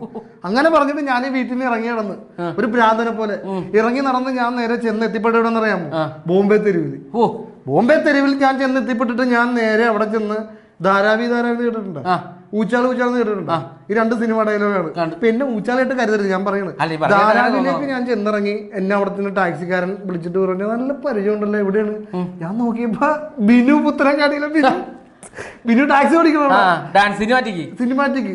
അപ്പൊ ഞാൻ ചോദിച്ചു എന്താണ് പ്രശ്നം? ഞാൻ പറയണ എന്റെ വീട്ടിൽ എനിക്ക് സ്വസ്ഥതയില്ല, ഞാൻ എങ്ങനെയെങ്കിലും ഞാൻ അവിടെ നിന്ന് ഇറങ്ങി പോന്നാണ്. എന്നെ ധാരാവിലെ എന്നെ ഒരു ഇതാക്കണമെന്ന് പറഞ്ഞു. തുമാര ആത്മീയ എന്നെ തുമാര ഡോൺ ആക്കണമെന്ന് പറഞ്ഞു. അവൻ പറഞ്ഞു നിന്നെ ഡോൺ ആക്കാന്ന് പറഞ്ഞ് എന്നെ നേരെ ഒരു വലിയ ഗുണ്ടയുടെ അടുത്ത് കൊണ്ടുപോയി. ഗുണ്ടയുടെ അടുത്തുകൊണ്ട് പരിചയപ്പെട്ടപ്പോൾ ഗുണ്ട എൻ്റെ അടുത്ത് പറഞ്ഞ് നാളെ അവിടെ ഒരു ബാഗ് കൊള്ളയടിക്കണം. ബാങ്ക് കൊള്ളയടിക്കുമ്പോൾ നിങ്ങൾ പക്കാ സാധനം ബാങ്ക് കൊള്ളടിച്ച് കഴിഞ്ഞാൽ നിങ്ങൾക്ക് കൃത്യമായിട്ട് നിങ്ങളുടെ ഒരു വരുമാനം നിങ്ങൾക്ക് കിട്ടും, ഞങ്ങളുടെ വിധം ഞങ്ങൾ എടുക്കും. ബാങ്ക് കൊള്ളടിക്കാൻ കൂടെ നിൽക്കണമെന്ന് പറഞ്ഞ് ഞാൻ പറഞ്ഞ് ഓക്കെ, എന്റെ ധൈര്യം അറിയാല്ല. ചേർത്തല കിടന്ന് കളിക്കണേ. പിന്നെ ബാങ്ക് കൊള്ളടിക്കാൻ വേണ്ടി ഞാനും ഈ ഗുണ്ടകളും എല്ലാം കൂടി അങ്ങോട്ട് ചെന്ന് അവിടെ ചെന്ന് കത്തിയെടുത്ത് മാനേജറുടെ കഴുത്തിൽ വെച്ച് അവിടെയുള്ള ആൾക്കാരിലേക്ക് തോക്കൊക്കെ ചൂണ്ടി നിൽക്കുകയാണ്. അപ്പൊ ഞാൻ ഈ സംഭവം ഇങ്ങനെ നിൽക്കാനല്ല, എനിക്കൊരു ചെറിയ അബദ്ധം പറ്റി. ഞാനിത് ഉണ്ടിട്ടില്ലായിരുന്നു തോക്കില്. അപ്പൊ ഞാൻ ഇവിടെ പേര് വിളിച്ചു. ഞാൻ പറഞ്ഞു ബിജുമാഷ എന്റെ തോക്കിൽ എങ്ങനെ ഉണ്ടെന്ന് ചോദിച്ചപ്പോ പേര് ക്യാമറ പറഞ്ഞ് പുള്ളിനെ പോലീസ് പിടിച്ചു. എന്റെ മഹാഭാവി ഒരു വിധത്തിൽ ഞാൻ കള്ളവണ്ടി കയറി ഞാനിവിടെ എത്തി. പക്ഷെ എനിക്കൊരു സംശയം അപ്പോഴും ഇപ്പോഴും ഉണ്ട് കേട്ടോ. എല്ലാവരും പറയണ് കള്ളവണ്ടി എന്ന് പറയാണ്. പക്ഷെ ഞാനിന്ന് ഒരു സത്യം പറഞ്ഞ ഒരു കള്ളവണ്ടി കണ്ടിട്ടില്ല. എല്ലാം സത്യസന്ധമായിട്ടുള്ള ആൾക്കാർ ഓടിക്കുന്ന വണ്ടിയാണ് കള്ളവണ്ടി എന്ന് ഇവർ പറയണ സംഭവമൊക്കെ. ജോലിസർക്ക് ഒരു പ്രേമം ഇല്ലായിരുന്നു? ഉണ്ടായിരുന്നു. അത് എനിക്കറിയാം. അതെല്ലാം പോയില്ലേ? എങ്ങനെ പോയത്? അവിടെ അച്ഛൻ ഭയങ്കര റൗഡിയായിരുന്നു. ഈ റൗഡിയുടെ ഒക്കെ മകളെ പ്രേമിക്കേണ്ട കാര്യമുണ്ടോ എന്റെ ജോലിസർ? പുള്ളി പേര് കേട്ട റൗഡിയായിരുന്നു. 51 കളരിക്ക് ആശാനായിരുന്നു. 51 കളരിക്ക് ആശാനാ? എന്നിട്ട് മരിക്കണതിന് മുന്നേ വരെ പുള്ളി ചാരിയിരുന്ന മൂത്രമൊഴിക്കണത്. ഈ 51 കളരിന്ന് വീണ് കഴിഞ്ഞാൽ ആരാണ്ടര തൊഴി മേടിച്ചിട്ട് മേല എണീറ്റ് നിന്ന് മൂത്രമൊഴിക്കാൻ പറ്റത്തില്ല. വേറൊരു കാര്യമുണ്ട്. ആ പുള്ളിയുടെ പേരെന്തായിരുന്നു? ശശി. ഈ ആശാനെ കുറിച്ചുണ്ടല്ലോ, പുള്ളി സ്വാതന്ത്ര്യ സമരത്തിലൊക്കെ പങ്കെടുത്ത ആളാണ്. പുള്ളിനെ അങ്ങനെയൊന്നും പറയല കേട്ടോ. പുള്ളി അവിടുത്തെ ശക്ത കേന്ദ്രമാണ്. ശക്ത കേന്ദ്രം എന്ന് വെച്ചാൽ പുള്ളി ആളും ഭയങ്കര റൗഡിയായിരുന്നു. 6 അടി പൊക്കും അതിനൊക്കെ പിന്നെ ജഗജില്ലനായിരുന്നു. ഇത്രയും ജഗജില്ലനായിട്ടുള്ള ആളെ കിട്ടിയിട്ട് പിന്നെ നിങ്ങൾ ഇതാക്കി പറഞ്ഞു. അല്ലേ പുള്ളി എന്ന് പറഞ്ഞാൽ അന്ന് സ്വാതന്ത്ര്യ സമര കാലഘട്ടത്തിൽ അന്ന് നീയൊന്നും ഒന്നും ഇല്ല, ഞാനില്ല. അന്ന് ഈ നിക്കറിട്ട പോലീസുകാരാ. നിക്കറിട്ട പോലീസുകാരുടെ കാര്യം ആളെ പോലത്തെ നിക്കറും മറ്റേ കൂർത്ത തൊപ്പിയൊക്കെ വെച്ച പോലീസുകാരാ പണ്ട് സ്വാതന്ത്ര്യ സമരത്തിന്റെ സമയത്ത്. ഈ ഇങ്ങനെ എവിടെ വെച്ച് കണ്ടാലും ഓടിച്ചിട്ട് തല്ലുമായിരുന്നു. ഇയാളാ എത്ര കണ്ടന് വേണം തല്ലു മേടിക്കുന്ന പറഞ്ഞാൽ ഈ ശശിയേട്ടൻ മിണ്ടി. അത്രക്ക് നല്ല ധൈര്യമുള്ള ആളാണ് ശശിയേട്ടൻ. ഒരു വാക്ക് മിണ്ടിയില്ലല്ലേ? ധൈര്യം കൊണ്ടൊന്നുമല്ല. ഇങ്ങനെ വായി ചൈനീ തോർത്തും കൂടെ ചുരുട്ടി വെച്ച് ഇടിക്കുന്നത്. പിന്നെ എങ്ങനെ കാറാനാ? കാറിൽ വെച്ച് കേൾക്കുക. അത് കഴിഞ്ഞ് കണ്ണൂരാണ് കാസർകോട്ടാണ് എങ്ങാണ്ട് സെല്ലിനകത്ത് കൊണ്ടിയെന്ന് പിടിച്ച് കിടത്തി. പിന്നെ ശശിയേട്ടനെ പിടിച്ച് കിടത്തി. ഈ നിക്കറിട്ട പോലീസുകാരെല്ലാം കൂടെ മറ്റേ ഷൂസിട്ട കാലിന്റെ നെഞ്ചത്തിട്ട് ചവിട്ടിയെ. പൊന്നെ ഒരു മനുഷ്യന് സഹിക്കാൻ പറ്റില്ല. ഷൂസിട്ട കാല് കൊണ്ട് നെഞ്ചത്തിട്ട് ചവിട്ടിട്ട് ഇങ്ങനെ മലന്ന് കിടന്നിട്ട് ചിരിക്കാൻ. അത്രക്ക് ചങ്കുറപ്പുള്ള ആളാണ് ശശിയേട്ടൻ. അതല്ല ഞാൻ പറയുന്നത്, നിക്കറിട്ട പോലീസുകാരല്ലേ ഇവര് കാല് പൊക്കിയ പോയി ഏതാണ്ട് കണ്ടത്. അത് ശരി. അത് കാരണം പുള്ളിയുടെ മകളെ നമ്മൾ കെട്ടിയില്ല. ഇപ്പൊ കെട്ടിയത് കെട്ടിയതല്ലല്ല, അവര് കെട്ടിച്ചതല്ലേ. കെട്ടിച്ചാണല്ലേ. ഞാനൊരു കാര്യം പറയട്ടെ. ഞാൻ ഈ ജംഗ്ഷനിൽ നിൽക്കുമ്പോണ്ടല്ലോ, ആ മൂത്ത മകളുണ്ടല്ലോ റാണി ജോത്സര, ആ മൂത്ത മകള് റാണിയുടെ അവളുടെ പോക്ക് അത്ര ശരിയല്ല കേട്ടോ. അവളുടെ പോക്ക് ശരിയല്ല. ഈ റാണി എന്നെ കുറിച്ച് ഞാൻ ഈ ഏരിയയിലൊക്കെ അറിയാലോ, ഞാൻ ഈ പരിപാടിയായിട്ടൊക്കെ വന്നാണ്. ഞാൻ ഈ റാണിയോട് ഞാനൊരു 25 പ്രാവശ്യം ഞാൻ പറഞ്ഞു, റാണി നീ എൻ്റെ കൂടെ ബൈക്കിൽ കയറി വാ, നീ എൻ്റെ കൂടെ ബൈക്കിൽ കയറി വാന്ന് പറഞ്ഞു. നീ എന്തിനാ നടന്നു പോകണം, നീ എന്തിനാ ബസ്സിൽ പോകണം, നീ എൻ്റെ ബൈക്കിൽ കയറി വന്നു പറഞ്ഞു. റാണി അവള് കേറാൻ കൂട്ടാക്കണമെന്ന്. പിന്നെ ചേട്ടന്റെ വേറെ മകള് സൂസി, അവളാണെങ്കിൽ ഒരു അനുസരണം ഇല്ലാത്തൊരു പെണ്ണ്. ഞാനൊരു ടിക്കറ്റ് എടുത്തിട്ട് ഞാൻ സൂസി എന്റെ കൂടെ പടത്തിന് എന്ന് പറയും. ഇവർ രണ്ടുപേരും യാതൊരു അനുസരണം ഇല്ല. പിന്നെ ചേട്ടന്റെ വീട്ടിലൊരു അനുസരണയുള്ള ഒരു കൊച്ചേള്, ചേട്ടന്റെ വല്യമ്മയില്ലേ, അവര് എന്റെ കൂടെ ഇടക്ക് ബൈക്കിലും കയറി തിന്നുവാക്കാൻ പറ്റും. ഏടാ മഹാഭാവി, നീ അവരെ കൊണ്ട് ആടാ കൂടാ. എടുത്തോ കവിത ചൊല്ലുക. എന്റെ ദൈവമേ, ഇഷ്ടപ്പെട്ട കാര്യമാണത്. ആടാ പാടട്ടെ? പിന്നെന്താ? പണ്ടെങ്ങാണ്ടൊരു നാടുണ്ടാർന്നേ, ആ നാട്ടിൽ പുഴയുണ്ടാർന്നേ, പുഴ നിറയെ മീനുണ്ടാർന്നേ, മീനിന് മുങ്ങാൻ കുളിരുണ്ടാർന്നേ. അന്നവിടെ വയലുണ്ടാർന്നേ, വയൽ മുഴുവൻ കതിരുണ്ടാർന്നേ, കതിർ കൊത്താൻ കിളി വരുമാർന്നേ, കിളികൾ പാടട പാട്ടുണ്ടാർന്നേ. അന്നവിടെ തണലുണ്ടാർന്നേ, മൺവഴിയിൽ മരമുണ്ടാർന്നേ, മരമൂട്ടിൽ കളിച്ചിരി പറയാൻ ചങ്ങാതിമാർ നൂറുണ്ടാർന്നേ. നല്ല മഴ പെയ്ത്തുണ്ടാർന്നേ, നരകത്തിൽ ചൂടില്ലാർന്നേ, തീവെട്ടിക്കളവില്ലാർന്നേ, തിന്നണതൊന്നും വിഷമല്ലാർന്നേ. ഒരു വീട്ടിൽ അടുപ്പ് പുകഞ്ഞാൽ മറുവീട്ടിൽ പശിയില്ലാർന്നേ, ഒരു കണ്ണു കലങ്ങി നിറഞ്ഞാൽ ഓടി വരാൻ പലരുണ്ടാർന്നേ. അന്നവിടെ മതിലില്ലാർന്നേ, നടവഴിയുടെ വഴി നൂറുണ്ടാർന്നേ, 4 മണിപ്പൂവുണ്ടാർന്നേ, നല്ലോർ ചൊല്ലിനു വിലയുണ്ടാർന്നേ. അന്നും പല മതമുണ്ടാർന്നേ, അതിനപ്പുറം അൻപുണ്ടാർന്നേ, നിന്റെ പടച്ചോൻ എൻ്റെ പടച്ചോൻ എന്നുള്ളൊരു തല്ലില്ലാർന്നേ. ആ നാടിനെ കണ്ടവരുണ്ടോ, എങ്ങോട്ടതു പോയി അറിവുണ്ടോ? ആ നാട് മരിച്ചേ പോയോ, അത് വെറുമൊരു കനവാണോ? പണ്ടെങ്ങാണ്ടൊരു നാടുണ്ടാർന്നേ, ആ നാട്ടിൽ പുഴയുണ്ടാർന്നേ, പുഴ നിറയെ മീനുണ്ടാർന്നേ, മീനിന് മുങ്ങാൻ കുളിരുണ്ടാർന്നേ. അന്നവിടെ വയലുണ്ടാർന്നേ, വയൽ മുഴുവൻ കതിരുണ്ടാർന്നേ, കതിർ കൊത്താൻ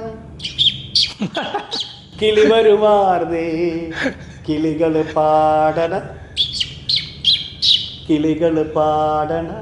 പാട്ടുണ്ടാർന്നേ. കവിത വിത്ത് മിമിക്രി. ഇത് മുഹാദ് ബെമ്പായം എന്ന ഒരു ഗൾഫിലെ റേഡിയോയിൽ വർക്ക് ചെയ്യുന്ന ഒരു കക്ഷി എഴുതിയ കവിതയാണ്. കഴിഞ്ഞ പ്രളയകാലത്താണ് ഈ കവിത ഭയങ്കരമായിട്ട് ഹിറ്റായത്. അപ്പോൾ എനിക്കിതൊരാൾ പാടി അയച്ചു തന്നു. അപ്പോൾ എനിക്ക് ഈ കവിതയുടെ ഇതിൻ്റെ വരികളോട് ഭയങ്കര ഒരു ആകർഷണം തോന്നി. ഞാൻ ഈ മുഹാദ് ബെമ്പായത്തെ വിളിച്ചു, ഞാനിതൊന്ന് പാടിക്കോട്ടെ. പിന്നെ എന്താ വിനോട്ടം പാടും. അങ്ങനെ ഞാനൊരു സ്റ്റുഡിയോ പോയിട്ട് റെക്കോർഡ് ചെയ്തു. ഞാനിത് ഒരു മനോഹരമായൊരു സ്ഥലത്ത് പോയിട്ട് ചിത്രീകരിച്ചു, FB-ലിട്ടു. ഗംഭീരമായിരുന്നു ഞങ്ങൾ കണ്ടിരുന്നത്. ഭയങ്കര. സ്വന്തമായിട്ട് കവിത എഴുതിയിട്ടുണ്ടോ? കവിത ഉണ്ട്, എഴുതിയിട്ടൊക്കെ ഉണ്ട്. ഓക്കെ, അപ്പോൾ നഞ്ചിയമ്മയുടെ വിശേഷങ്ങൾ കേൾക്കാൻ ഒരു കാത്ത്. അതിൻ്റെ ഇടയ്ക്കാണ് ഞാൻ വിനോദനോട് കവിത വിളിച്ചത്. സ്റ്റേഷൻ 5 എന്നുള്ള സിനിമയുടെ ഷൂട്ടിംഗ് അട്ടപ്പാടിയിൽ നടന്നു. അപ്പോൾ സ്റ്റേഷൻ 5 ഡയറക്റ്റ് ചെയ്തത് പ്രശാന്ത് എന്ന് പറഞ്ഞൊരു ഡയറക്ടറാണ്, പ്രശാന്ത് കാനോത്ത്. അപ്പോൾ ഇദ്ദേഹം എൻ്റെ അടുത്ത് ഫ്ലാറ്റിൽ വന്ന് കഥയൊക്കെ പറഞ്ഞപ്പോൾ നല്ലൊരു കഥ. ഇദ്ദേഹം വർഷങ്ങളായിട്ട് മാതൃഭൂമിയിൽ വർക്ക് ചെയ്യുന്ന ഒരാളാണ്, ചെന്നൈയിൽ. അപ്പോൾ നല്ലൊരു കഥയാണ്. അപ്പോൾ അതിൽ എനിക്കൊരു ക്യാരക്ടർ പറഞ്ഞു. അങ്ങനെ ശരി എന്ന് പറഞ്ഞിട്ട് ഞാൻ അട്ടപ്പാടിയിൽ പോയിട്ട് അഭിനയിക്കുന്നു. ഈ അഭിനയിച്ചുകൊണ്ടിരിക്കുന്ന ഒരു ദിവസം ഷൂട്ടിംഗ് കഴിഞ്ഞ് റൂമിൽ വന്നപ്പോൾ ഇദ്ദേഹം ഇതിനകത്തുള്ളൊരു പാട്ട് എനിക്ക് കേൾപ്പിച്ചിട്ടാണ്. നഞ്ചിയമ്മ പാടിയൊരു പാട്ടുണ്ടായിരുന്നു. നഞ്ചിയമ്മ അട്ടപ്പാടിക്കാരിയാണ്. അപ്പോൾ അവരുടെ ഒരു പാട്ട് നമ്മൾ ഇതിനകത്ത് ചെയ്തു. അങ്ങനെ ഈ പാട്ട് കേൾപ്പിച്ച് വന്നപ്പോൾ എനിക്ക് ഭയങ്കര ഇഷ്ടമായി. ഞാൻ പറഞ്ഞു നല്ല പാട്ടാണല്ലോ സാർ എന്ന് പറഞ്ഞു. അപ്പോൾ അദ്ദേഹം പറഞ്ഞു, വിനോദം ഇതിൽ ഇപ്പോൾ എനിക്കൊരു പ്രശ്നം എന്ന് വെച്ചാൽ ഈ നഞ്ചിയമ്മ പാടുന്നത് ഗോത്രവർഗ്ഗക്കാരുടെ ഭാഷയാണ്, നമുക്ക് മനസ്സിലാവില്ല, എന്താ നമുക്ക് മനസ്സിലാവില്ല, ഒരു ട്യൂൺ ഉണ്ടെന്നുള്ളൂ. അപ്പോൾ എനിക്ക് ഇങ്ങനെ ഒരു ഐഡിയ തോന്നുന്നു, ഇതിൻ്റെ കൂടെ ഒരു മെയിൽ വേർഷനും കൂടി വന്നാൽ കറക്റ്റ് അതിൻ്റെ മലയാള വാക്കുകൾ കൂടി പറഞ്ഞിട്ട് ഒരു പാട്ട് ഒരു മെയിൽ കൂടി പാടിയാൽ എങ്ങനെ ഉണ്ടാവും. ഞാൻ അതും നല്ല ഐഡിയ ആണ് എന്ന് പറഞ്ഞു. അങ്ങനെ പിന്നെ അദ്ദേഹം എന്നെ വിളിച്ചിട്ട് ഞാനത് തീരുമാനിച്ചു. വരികൾ എഴുതുന്നു, സ്റ്റുഡിയോ പോയിട്ട് ഞാൻ പാടുന്നു, നഞ്ചിയമ്മയുടെ പാട്ടും എൻ്റെ പാട്ടും കൂടിയാണ് കണക്ട് ചെയ്യുന്നു. അപ്പോൾ ഒരു ഗംഭീര പാട്ടായിട്ട് അതിൽ ഞാൻ പാടിയൊരു വരി, ഞണ്ട് തൊട്ട് വക്കില ഞണ്ട് കണ്ണിറിച്ച് ഞണ്ടിൻ തൊട്ടടുപ്പിൽ പണ്ടേ തീയും കുട്ടി തൊട്ടടിക്കാൻ കള്ള് വേണം, തൊട്ടിരിക്കാൻ ആള് വേണം, കുടങ്കല്ല് തായൻ്റെ പനച്ചാറ്, വമ്പൻ കുമ്പയുണ്ട് കുമ്പയ്ക്ക് കുടവുമുണ്ട്, കുടത്തിലോ കള്ളില്ല, കള്ളിലോ കാശില്ല, കാശില്ല പുള്ളയ്ക്ക് കള്ള് മോന്താനാശയുണ്ട്, കുടങ്കല്ല് തായ എൻ്റെ പനച്ചാറ്. ഇതൊക്കെ എങ്ങനെ ഓർത്തിരിക്കുന്നു എനിക്ക് അറിയാൻ മേലാണ്ടിരിക്കുക. നല്ല പാട്ടാണ്. അതിൻ്റെ ആ റിതും നഞ്ചിയമ്മയുടെ പോർഷനും കൂടി ആയിട്ട് വരുമ്പോഴേക്ക് പിന്നെ സിനിമയിലും അത് വളരെ ഭംഗിയായിട്ട് അട്ടപ്പാടിയും കൂടെ ആകുമ്പോൾ അതെ അതൊരു ശരിക്കും ഒരു ഫോക്ക് സ്റ്റൈലൊക്കെ ചിത്രീകരിച്ചിട്ടുണ്ട്. അപ്പോൾ ആ പാട്ട് പെട്ടെന്ന് റിലീസ് ചെയ്യും, ശേഷം സിനിമയും വരും. അപ്പോൾ അത് ഇത്തവണത്തെ വലിയൊരു ഭാഗ്യമാണ്. കാരണം രണ്ടാമത്തെ സിനിമയിലാണ് ഞാൻ ഇതിനു മുമ്പ് നിദ്രാടനം എന്നൊരു സിനിമയിൽ ഞാൻ പാടിയിട്ടുണ്ട്. പക്ഷേ ആ സിനിമ ഇപ്പോൾ OTP പ്ലാറ്റ്ഫോമിലൂടെ റിലീസായിരുന്നു. എന്തായാലും പാട്ടൊക്കെ കേട്ടിട്ട് എനിക്ക് ഈ കഴിഞ്ഞ ദിവസങ്ങളിൽ ഞാനിങ്ങനെ എല്ലായിടത്തും ഇങ്ങനെ കേൾക്കുന്നുണ്ട്.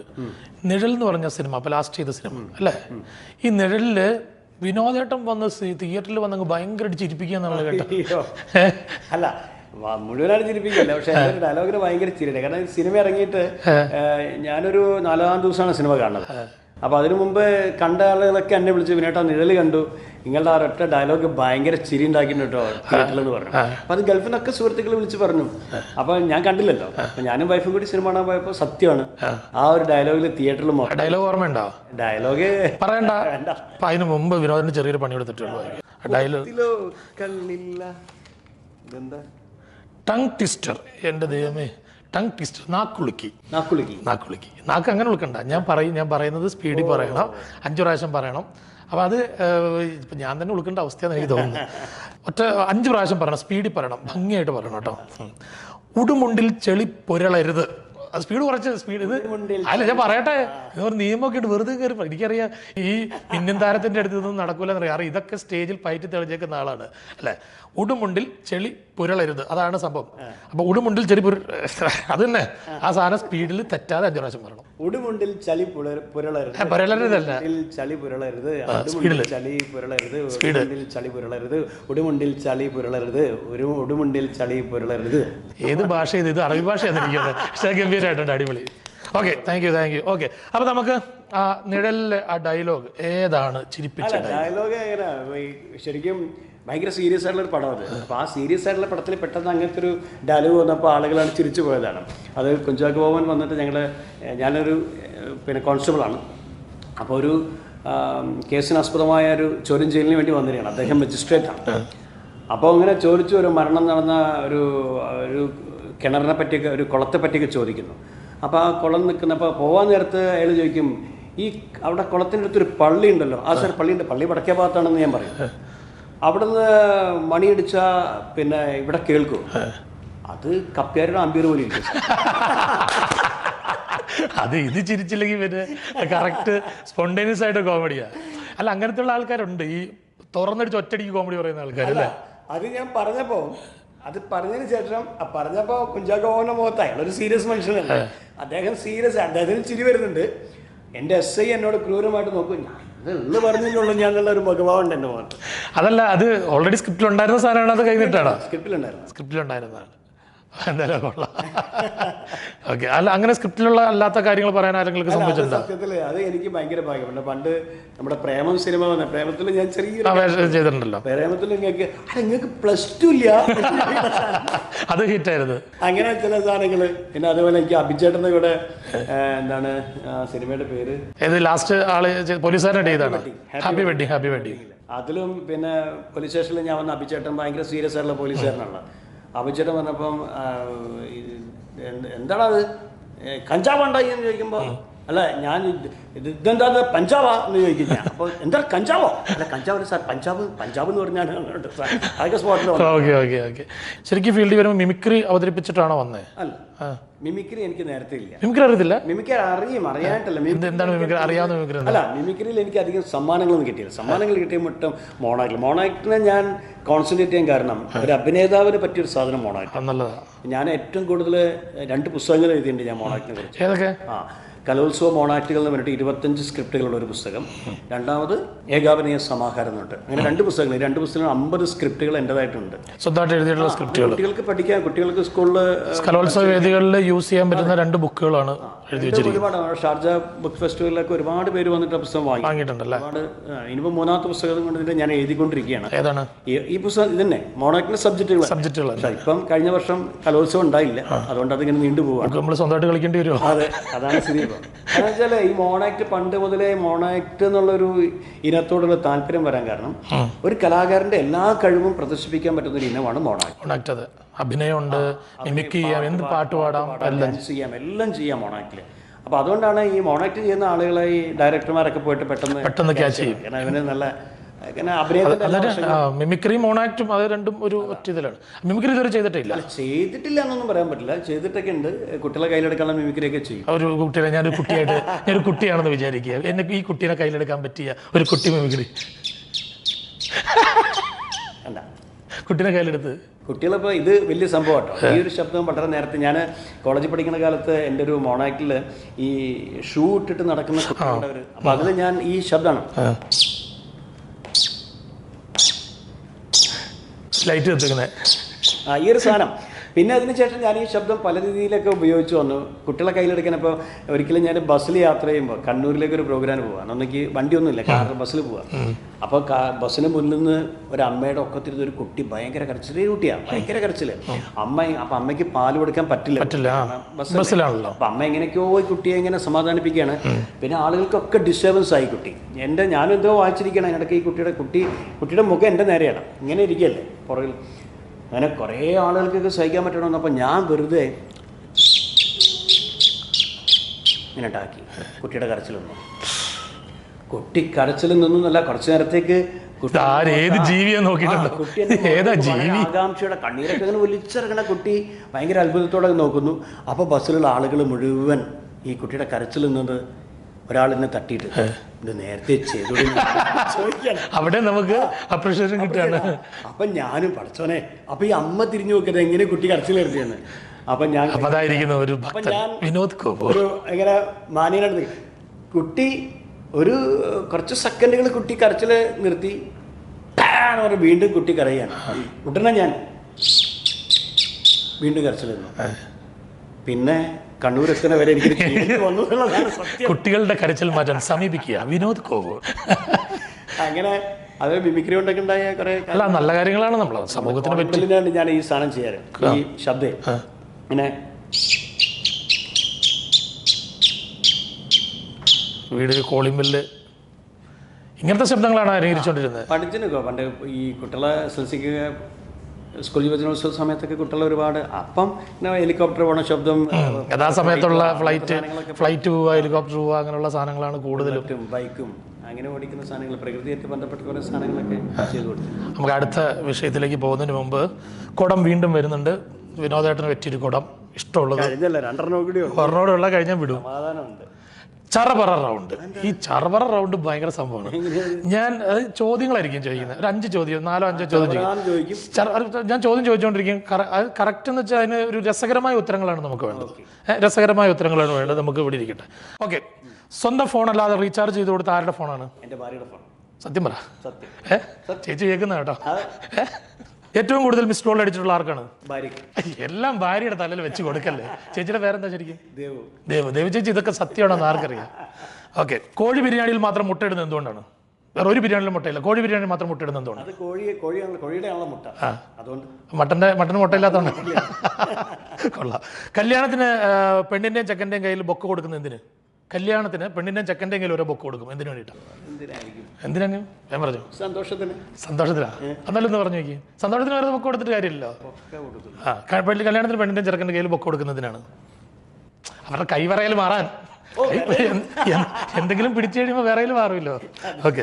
വിനോദ് കോവൂർ എന്നുള്ള പേര് പഞ്ചാബിലേക്കല്ല, പഞ്ചാബ് ഭാഷയിൽ പഞ്ചാബി ലാംഗ്വേജ് ഉണ്ടല്ലോ, അതിലേക്ക് മാറ്റില്ല. എങ്ങനെയായിരിക്കും പേര്? വിനോദ് കോവൂർ തന്നെയല്ലേ വരിക? അങ്ങനെ പഞ്ചാബില് മേ ഹൂം ഹാ ഹൂ ഒക്കെ ഇല്ലേ? അല്ല, പേരൊക്കെ എല്ലായിടത്തും എന്നാലും അതിനൊരു ബാക്കിയാണല്ലോ. മല്ലു സിംഗ് ഹേ എന്നൊക്കെ പറഞ്ഞു വരില്ലേ? വിനോദ് കോവൂർ ബായിയോ? വിനോദ് കോവൂർ സിംഗ്. കോവൂർ സിംഗ് അല്ലേ? വിനോദ് കോവൂർ സിംഗ്. കുഴപ്പമില്ല. അപ്പൊ എല്ലാത്തിനും മനോഹരമായ ഉത്തരങ്ങളാണ് തന്നിരിക്കുന്നത്. ഇനി പുതിയ പ്രോജക്റ്റുകൾ എന്തൊക്കെയാണ്? പുതിയ പ്രോജക്റ്റ് ഇപ്പോൾ ഒരു 4 സിനിമയുടെ റിലീസ് ആവാറുണ്ട്. സ്റ്റേഷൻ 5 എന്നൊരു സിനിമ, അപർണ IPS എന്നൊരു സിനിമ, കള്ളൻ ഡിസൂസ എന്ന് പറഞ്ഞൊരു സിനിമ. എല്ലാം മൊത്തം പോലീസും കള്ളനും ഒക്കെയാണല്ലോ. കാറൽ മാക്സ് എന്ന് പറഞ്ഞൊരു സിനിമ. ഇങ്ങനെ ഒരു ചെക്കൻ 5 സിനിമകൾ ഇപ്പം ഷൂട്ടിംഗ് കഴിഞ്ഞ് നിൽക്കുന്നത്. ഈ കൊറോണ സമയത്താണോ അതിന് മുമ്പാണോ? അല്ല, ലോക്ക്ഡൌണിന് കഴിഞ്ഞതിന് ശേഷമാണ് ഇതിൻ്റെയൊക്കെ ഷൂട്ടിംഗ് നടന്നത്. അതെല്ലാം റിലീസ് ആവാനുണ്ട്. OTTയും തിയേറ്ററുമാണ്. പുതിയ ഡയറക്ഷനിലേക്ക് തിരിയുന്നുണ്ടെന്നല്ലേ? സിനിമ ഡയറക്റ്റ് ചെയ്യാൻ യാതൊരു താല്പര്യമില്ല. അല്ല, ഞാൻ ഇതൊക്കെ കണ്ടപ്പോൾ എനിക്ക് തോന്നി ഒരു ഡയറക്ഷനുള്ള സാധ്യതകൾ പറയുന്നുണ്ട്. സിനിമ ഡയറക്റ്റ് ചെയ്തോളാം, പക്ഷേ എനിക്ക് അഭിനയിക്കാനാണ് ഇഷ്ടം. നമുക്ക് ഒരു കുടത്തിൽ ഒരു സാധനം കൂടി ഇരിപ്പുണ്ട്. ഇതും കൂടി എടുത്ത് കഴിഞ്ഞാൽ ഇന്ന് വിവരം അറിയും. ഇന്ന് എടുത്തു കഴിഞ്ഞാൽ വിവരം അറിയും. ഡയലോഗ് പറയുക. ഡയലോഗ് ഞാൻ പറഞ്ഞു തരും. ഇതെന്താ സംഭവം എന്ന് വെച്ച് കഴിഞ്ഞാൽ കിരീടത്തിലെ ഡയലോഗാണ്. കത്തി താഴെ നിന്റെ അച്ഛൻ. അത് പല വേർഷനിൽ പറയണം. പല മോഡുലേഷനിലാണ് വിനോദേട്ടൻ പറയാൻ പോണേ.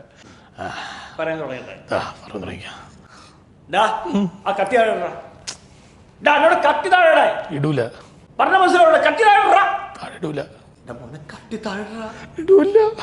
എന്റെ പൊന്നു മോനല്ല, കത്തി താഴെ ഇടൂല. എന്റെ പൊന്നെ, ഇതാണ് പല വേർഷൻസിലുള്ള വിനോദേട്ടൻ. മിന്നും താരത്തിന്റെ പ്രിയപ്പെട്ട പ്രേക്ഷകരോട് എന്തെങ്കിലുമൊക്കെ പറയാനുണ്ടെങ്കിൽ, അല്ല, പുതിയ പ്രൊജക്ടുകൾ പരിപാടി തുടങ്ങിയതിൽ വളരെ സന്തോഷം. എന്തായാലും നല്ലൊരു വേദിയാണ്. കലാകാരന്മാരെ നിങ്ങൾക്ക് പരിചയപ്പെടാനും ഞങ്ങളുടെയൊക്കെ വിശേഷങ്ങൾ അറിയാനും. പിന്നെ ഇപ്പോൾ ലോക്ക്ഡൗൺ സമയമാണ്, ഇതൊക്കെയാണ് നമ്മുടെ വിനോദം അല്ല. എന്തെങ്കിലുമൊക്കെ കണ്ട് തമാശയൊക്കെ കുറച്ച് നേരം ചിരിച്ച് അതിന് കിട്ടുന്ന ഒരു ആശ്വാസം വലുതാണ്. കോമഡി സ്റ്റാർസ് കോമഡി ഷോന് എൻ്റെ എല്ലാവിധ ആശംസകളും നേരം. ഓക്കെ, താങ്ക് യു വിനോദേട്ടാ. എന്തായാലും കുറച്ച് സമയം തിരക്കിട്ട സമയത്ത് ഇത്രയും സിനിമകളും അതുപോലെ ലോക്ക്ഡൗൺ കുറേ കാര്യങ്ങൾ എനിക്ക് തോന്നുന്നു എല്ലാ കാര്യങ്ങളും ഓടി നടന്ന് ചെയ്യുന്ന ഒരാളാണ്. എപ്പോൾ നോക്കിയാലും എവിടെയും എന്തുകൊണ്ട് ഇങ്ങനെ പറന്ന് നിൽക്കും, വെളിപ്പുറത്തുണ്ട് ആൾ. ഇപ്പം അങ്ങനെ നിൽക്കുന്ന ഈ ഓടി നിൽക്കുന്ന സമയത്ത് ഇവിടെ കുറച്ച് സമയം ഈ തിരക്കിട്ട സമയത്തിനിടയ്ക്ക് ഞങ്ങളോടൊപ്പം ചെലവഴിച്ചില്ല. Thank you. പുതിയൊരു താരവുമായി അടുത്ത ദിവസം നമുക്ക് വീണ്ടും കാണാം. അതുവരെ.